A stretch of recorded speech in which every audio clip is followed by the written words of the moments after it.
Hello everyone, welcome to the channel study with Pooja. So इस video में हम करेंगे फोटो रेस्पिरेशन के बारे में। पीछे हमने स्टार्ट किया था थोड़ा सा जब cam cycle, C3 cycle, C4 cycle के बारे में पढ़ रहे थे।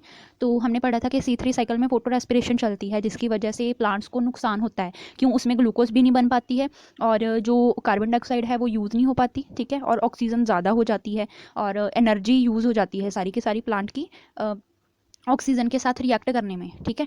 तो ये वाला टॉपिक अभी हम यहाँ पे थोड़ा डिस्कस करते हैं, ठीक है।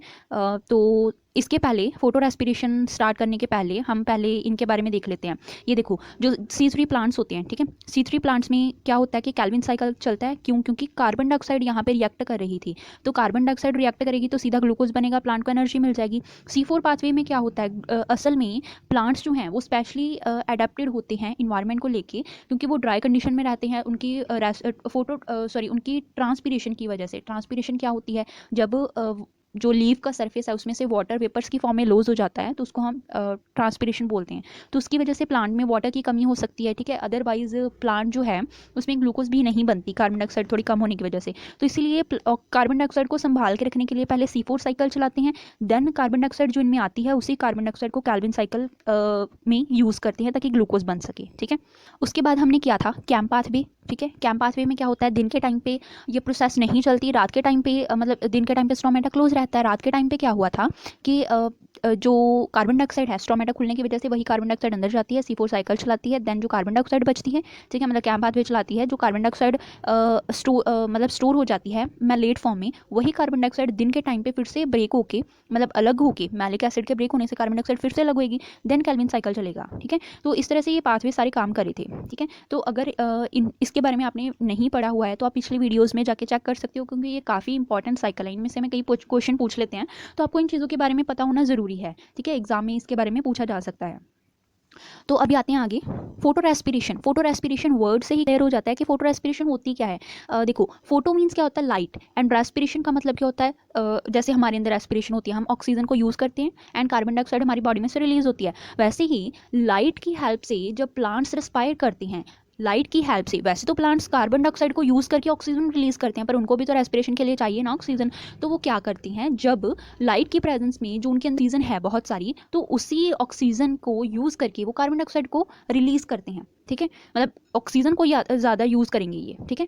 तो अभी इसको हम बोलेंगे इसको बोलेंगे फोटो रेस्पिरेशन। तो इसको C2 साइकिल भी कहा जाता है। उसका रीज़न है, पहले जैसे हमने पढ़ा C3 साइकिल में 3 कार्बन वाला फर्स्ट कंपाउंड बनता था स्टेबल, तो C3 साइकिल है। 4 में क्या पढ़ा था, जो 4 कार्बन वाला फर्स्ट स्टेबल कंपाउंड बना था प्रोसेस के दौरान, तो C की वजह से C4 साइकिल है। अब इसमें C2 क्यों कहते हैं, क्योंकि 2 कार्बन वाला फर्स्ट जो स्टेबल कंपाउंड बनेगा, तो उसकी वजह से इसको हम बोलेंगे C2 साइकिल, ठीक है। तो इसमें क्या क्या होता है, किसमें ये होती है, उसके बारे में बिल्कुल अच्छे से पढ़ते हैं, तो ध्यान से करना है हमें इस चीज़ को, ठीक है, क्योंकि आगे MCQs करेंगे, तो अगर आपको टॉपिक क्लियर होंगे तो MCQs करने बहुत ही आसान हो जाएंगे, ठीक है। तो photo respiration that is a light dependent process. कहाँ पे डिपेंड करती है, लाइट पे डिपेंड करी ना, लाइट, फोटो मीन्स लाइट, तो लाइट पे डिपेंड करने वाली प्रोसेस है, जिसमें RUBP, देखो RUBP यानी कि राइबोलोज बिसफॉस्फेट जो है वो ऑक्सीजन के साथ रिएक्ट करेगा, ठीक है। ऑक्सीजन के साथ RUBP रिएक्ट करेगा, मतलब मिक्स होगा। ऑक्सीजनेशन का मतलब ऑक्सीजन की प्रोसेस में ऑक्सीजन यूज होगी इसमें, तो क्या रिलीज करेगा, कार्बन डाइऑक्साइड, ठीक है, सेम रेस्पिरेशन में जैसे हमारे अंदर होता है, ठीक है। तो इसमें अभी कौन कौन से जो पार्ट्स होते हैं, कौन कौन सी ऑर्गेनलीज होती हैं जिनके अंदर ये फोटो रेस्पिरेशन चलती है। देखो, फोटो रेस्पिरेशन का कुछ नुकसान है पर कुछ फ़ायदा भी है। हम लोग नुकसान को देखते हैं बट फ़ायदा भी इसका कुछ हद तक है, ठीक है। तो क्लोरोप्लास्ट में होती है, पैरोक्सिसोम में होती है, माइटोकॉन्ड्रिया के अंदर होती है। तो इन तीनों को हम CPM से याद रख सकते हैं। अगर इकट्ठे याद करने मुश्किल है तो हम CPM से याद कर सकते हैं। C for chloroplast, P for पैरोक्सिसोम and M for mitochondria, ठीक है। इन ऑर्गेनलीज के अंदर अगर फोटो रेस्पिरेशन होती है तो इनको हम क्या बोलेंगे, साइट ऑफ फोटो रेस्पिरेशन। जैसे साइट ऑफ फोटोसिंथेसिस क्या होता है, क्लोरोप्लास्ट होता है ना, वहाँ पे पिगमेंट होते हैं ग्रीन कलर के, तो उसको हम बोलते हैं कि वो साइट ऑफ फोटोसिंथेसिस है। देन यहाँ पे फोटो रेस्पिरेशन हो रही है तो that is a site of the photo respiration, ठीक है। एंजाइम कौन से यूज़ होंगे, देखो हर एक प्रोसेस में एंजाइम तो यूज़ होती हैं कैटलाइज करने के लिए, कैटलिस्ट के तौर पे, ताकि प्रोसेस जल्दी से हो सके। तो इसमें एंजाइम है ग्लाइकोलेट ऑक्सीडेज, ठीक है, ग्लूटामेट, ग्लाइऑक्सिलेट, अमीनो ट्रांसफरेज, ठीक है, पेरोक्सीडेज हो गया, कैटालेज एंजाइम हो गया, ये सारे एंजाइम यूज होंगे यहाँ पे, ठीक। यहाँ पे रुबिस्को है, राइबोलोज बाइफॉस्फेट कार्बोक्सिलेज जो है एंजाइम जो है, ठीक है। रुबिस्को अभी बहुत अबंडेंट होता है, ज़्यादा अमाउंट में प्रेजेंट होता है ना ये इन नेचर के अंदर। तो यही रुबिस्को जो एंजाइम है, इसकी कैपेसिटी होती है कि कार्बन डाइऑक्साइड के साथ भी बाइंड कर सकता है, ऑक्सीजन के साथ भी। डिपेंड करता है कि कंसंट्रेशन किसकी ज़्यादा है। देखो, अगर तो हमने पीछे क्या पढ़ा था, कैम पाथवे में कि प्लांट्स के अंदर जब स्ट्रोमेटा क्लोज होता है तो प्लांट्स के अंदर कार्बन डाइऑक्साइड तो जा नहीं सकती, ऑक्सीजन तो प्रिपेयर बनी होती है ना ऑक्सीजन, तो अगर कार्बन डाइऑक्साइड अंदर नहीं जा सकती स्ट्रोमेटा बंद होने की वजह से, तो ऑक्सीजन बाहर कैसे आएगी, है ना। तो प्लांट के अंदर उस टाइम पे अगर ऑक्सीजन की कंसनट्रेशन ज़्यादा होगी, वैसे तो रुबिस्को जो है वो कार्बन डाइऑक्साइड के साथ बाइंड करता है अगर, तो कैल्विन साइकिल चलाता है बाय कार्बोक्सिलेशन, है ना। कार्बन डाइऑक्साइड रिएक्ट करेगी तो कार्बोक्सिलेशन बनाएगा, ये कार्बोक्सिलेशन करेगा। बट जब ऑक्सीजन की कंसनट्रेशन ज़्यादा होती है, इसको क्या करता है उसी के साथ ही बाइंड अप कर लेता है, ठीक है। तो रुबिस्को अगर ऑक्सीजन से बाइंड अप करेगा तो ऑक्सीजनेशन करेगा, ठीक है। तो ऑक्सीजनेशन करके क्या करेगा, फॉस्फोग्लाइकोलेट नाम का 2 कार्बन वाला कंपाउंड प्रोड्यूस करेगा। सो फोटो रेस्पिरेशन चलेगी यहाँ पे, ठीक है। कार्बन डाइऑक्साइड था तो पीजीए के साथ मिलकर कैल्विन साइकिल चलाया था इसने, ठीक है। उसके बाद आते हैं, अभी इसके बारे में थोड़ा डिटेल में करेंगे, ठीक है। देन हमारे पास ये डायग्राम है, ठीक है। तो यहाँ से हम करते हैं, पहले एक बार थोड़ा सा आगे पढ़ लें कि ये मैकेनिज्म है, ठीक है। मैकेनिज्म में पहले बेसिक के बारे में पढ़ेंगे, देन हम डायग्राम पे आते हैं। तो मैकेनिज्म में क्या होता है, कैसे प्रोसेस होती है फोटो रेस्पिरेशन की, ये स्टार्ट होता है क्लोरोप्लास्ट में। हमने क्या पढ़ा, 3 चीज़ों में होता है, क्लोरोप्लास्ट, पैरोक्सिजोम एंड माइटोकॉन्ड्रिया। तो स्टार्ट कहाँ से होएगा, क्लोरोप्लास्ट से, ठीक है। रेस्पिरेशन जो है फोटो रेस्पिरेशन वो क्लोरोप्लास्ट से स्टार्ट होगी एंड लाइट के प्रेजेंस में, तो इसको बोलते हैं फोटो रेस्पिरेशन। सबसे पहले क्या होता है, आरयूबीपी जो है वो ऑक्सीजन से रिएक्ट, ठीक है। आरयूबीपी जो है वो ऑक्सीजन के साथ मिक्स होगा और फोस्फोग्लाइकोलेट नाम का 2 कार्बन कंपाउंड वाला 2 मॉलिक्यूल, यहाँ पे 2 आना है, 2 मॉलिक्यूल बनाएगा, ठीक है। तो अभी 2 कार्बन वाला कंपाउंड बना तो इसे को बोलेंगे C2 साइकिल, ठीक है।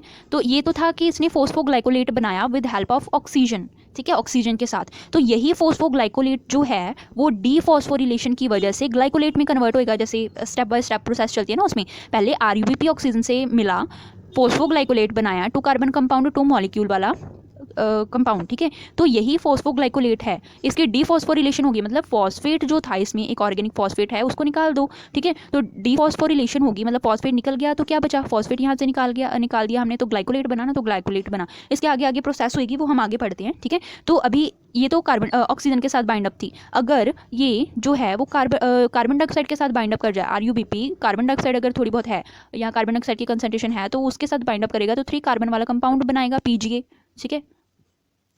2 मॉलिक्यूल वाला पीजीए, तो ये C3 साइकिल स्टार्ट हो जाएगा, कैल्विन साइकिल, ठीक है। इस तरह से ये प्रोसेस चलती है। तो पहले डायग्राम पे आए, देन ये आगे एंजाइम्स वगैरह के बारे में भी पढ़ते हैं, ठीक है। तो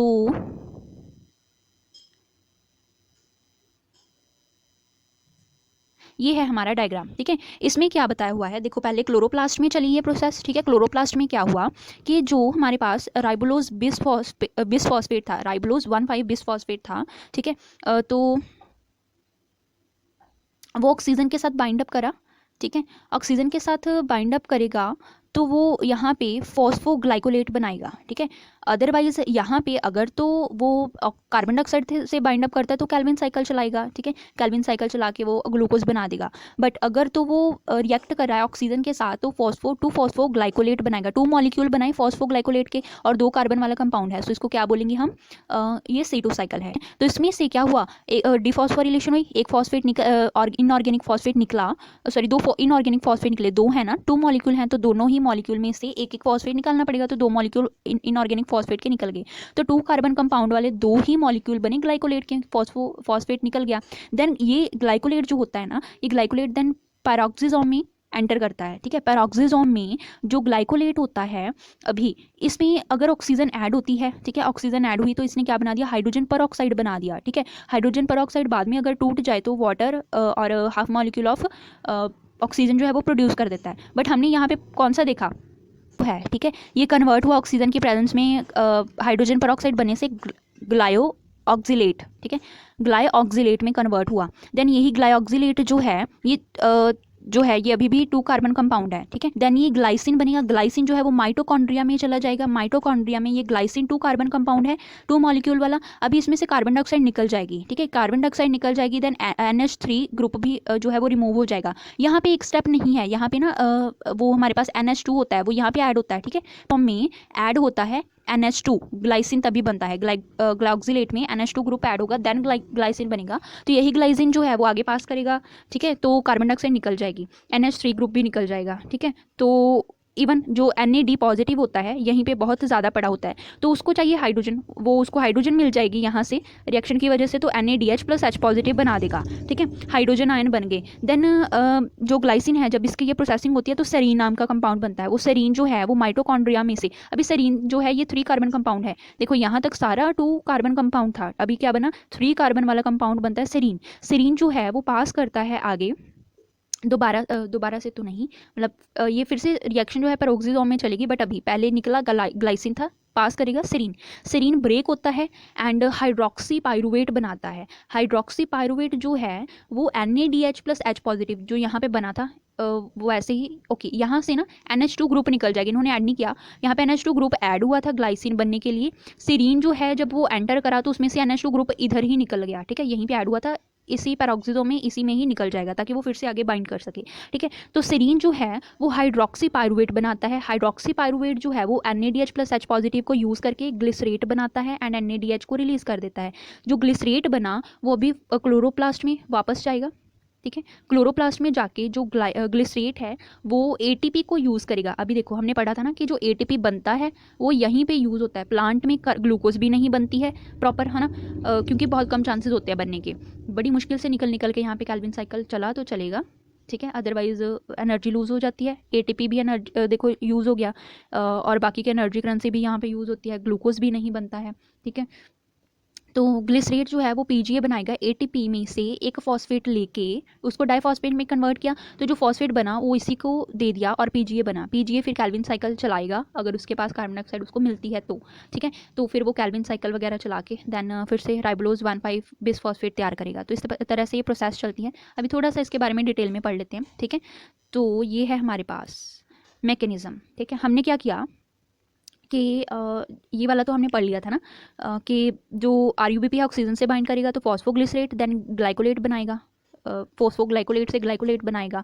बट अगर ऑक्सीजन से कार्बन डाइऑक्साइड से थोड़ा बहुत बाइंड करता है देन वो कैल्विन साइकिल चला सकता है, ठीक है, C3 मतलब साइकिल चलाएगा। तो अभी क्या हुआ था, अभी हमने वहाँ पे ना वो नहीं पढ़े, एंजाइम कुछ पढ़े नहीं है क्योंकि वहाँ पे था भी नहीं ना इतना स्पेस, तो हम यहाँ पे पढ़ते हैं। जो RUBP होता है वो 5 कार्बन वाला 2 मॉलिक्यूल का कंपाउंड होता है जिसमें ऑक्सीजन यूज़ होती है, ऑक्सीजन रिएक्ट करेगी रुबिस्को की प्रेजेंस में, देन PGA और फॉस्फोग्लाइकोलेट बनता है। PGA बना 3 कार्बन वाला एक मॉलिक्यूल, बट साथ में क्या बनता है, ओके यहाँ पे ठीक है, PGA बना, PGA के साथ फॉस्फोग्लाइकोलेट 2 कार्बन वाला 2 मॉलिक्यूल वाला कंपाउंड बना, तभी C2 साइकिल है, ठीक है। फिर ये फॉस्फोग्लाइकोलेट जो होता है, फॉस्फोग्लाइकोलेट वाटर के साथ रिएक्ट करेगा फॉस्फेटेज एंजाइम की प्रेजेंस में, तभी ग्लाइकोलेट बनेगा। मतलब डीफॉस्फोरिलेशन सीधे नहीं हो जाती, डीफॉस्फोरिलेशन में पहले वाटर ऐड होता है, तभी जाके फॉस्फेटेज एंजाइम की प्रेजेंस से ग्लाइकोलेट प्लस H3PO4 बनता है। तो H3PO4 क्लोरोप्लास्ट में ऐसे ही रहता है, ओके। तो आप इसके बारे में यहाँ पे आराम से देख सकते हो, ठीक है, वो रिएक्शन को देखो। जो फॉस्फोग्लाइकोलेट है, ठीक है, फॉस्फोग्लाइकोलेट क्या करता है, वाटर को यूज़ करेगा, ठीक है, फॉस्फेटेज एंजाइम के प्रेजेंस में ग्लाइकोलेट बनाएगा, साथ में एक इनऑर्गेनिक फॉस्फेट निकल जाएगा, ठीक है। ग्लाइकोलेट ये ऑक्सीजन से पहले रिएक्ट करता है ऑक्सीडेज एंजाइम की प्रेजेंस में, तभी जाके ये ग्लाइऑक्सिलेट, ठीक है, ये ग्लाइऑक्सिलेट तभी जाके बनता है, ठीक है। साथ में ये हाइड्रोजन पर ऑक्साइड निकला, तो हाइड्रोजन पर ऑक्साइड जो होता है ये वाला, ये कैटालेज एंजाइम की प्रेजेंस में, ऊपर पढ़ा ना ये एंजाइम चाहिए, तो वाटर और ऑक्सीजन को रिलीज कर देता है, ठीक है, 2 molecule of water and oxygen को रिलीज कर देगा ये, ठीक है। फिर आगे NH2 ऐड होता है, देखो NH2 ऐड हुआ पेरोक्सिसोम में तो ग्लाइसिन बना, 2 कार्बन वाला 2 मॉलिक्यूल कंपाउंड है। देन ग्लाइसिन एंटर किया माइटोकॉन्ड्रिया में तो उसने NH3 निकाल दिया, NADH से NADPH प्लस H पॉजिटिव बना दिया, हाइड्रोजन लेके कार्बन डाइऑक्साइड निकाल दी, तो सेरीन बचा, ठीक है। सेरीन जो है ये आगे जब पेरोक्सिसोम में जाएगा, पेरोक्सिसोम में जो NH2 यहाँ पे ऐड हुआ था वो रिमूव हुआ, देन सेम प्रोसेस जो वहाँ पे है वही है आगे, ठीक है। हाइड्रोक्सी पाइरुवेट से ग्लाइकोलेट बना, ग्लाइकोलेट देन एंटर करेगा एनर्जी हाइड्रोजन को लेके, तो ग्लाइकोलेट बना, ये एंटर किया क्लोरोप्लास्ट में, क्लोरोप्लास्ट में ये ATP को यूज़ करके एक फॉस्फेट लेगा, ADP कन्वर्ट करके, तो PGA कंपाउंड बनाया फॉस्फो वाला, ठीक है, फॉस्फेट को यूज़ करके 3 कार्बन कंपाउंड बनाया, तब जाके कैल्विन साइकिल में ये पार्टिसिपेट कर पाएगा अगर इसको कार्बन डाइऑक्साइड मिलेगी तो, ठीक है। तो इस तरह से ये प्रोसेस चलती है। आई होप कि आप सभी को ये जो C2 साइकिल और फोटो रेस्पिरेशन है इसके बारे में क्लियर हो चुका होगा। तो बाकी करते हैं नेक्स्ट वीडियोस में। वीडियो को लाइक कर देना एंड चैनल को सब्सक्राइब ज़रूर कर देना और बेल आइकन प्रेस कर लो ताकि आपको आगे की आने वाली नोटिफिकेशंस मिलती रहें। मैं कोशिश करूँगी कि आपके मास्टर कैडर की तैयारी अच्छे से कंप्लीट हो जाए। बाकी करते हैं नेक्स्ट वीडियोज़ में। Thanks for watching the video.